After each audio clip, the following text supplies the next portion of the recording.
नमस्कार मित्रांनो, आज आपण वाक्य रूपांतर शिकतोय. I write a novel. I am writing a novel. I am plus I N G form लागला. I have written a novel, इथं क्रियापदाचं तिसरं रूप घेतलं आणि हॅव लागलं. I have been writing a novel, इथे have been plus I N G लागलेला आहे. मित्रांनो बघा, आय रोट अ नोवेल, मी कादंबरी लिहिली. म्हणजे इथं पूर्ण भूतकाळ नाही, साधा भूतकाळ आहे, क्रियापदाचं दुसरं रूप आहे.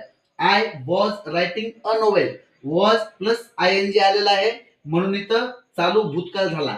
I had written a novel, मी कादंबरी लिहिली होती. हॅड प्लस क्रियापदाचं तिसरं रूप.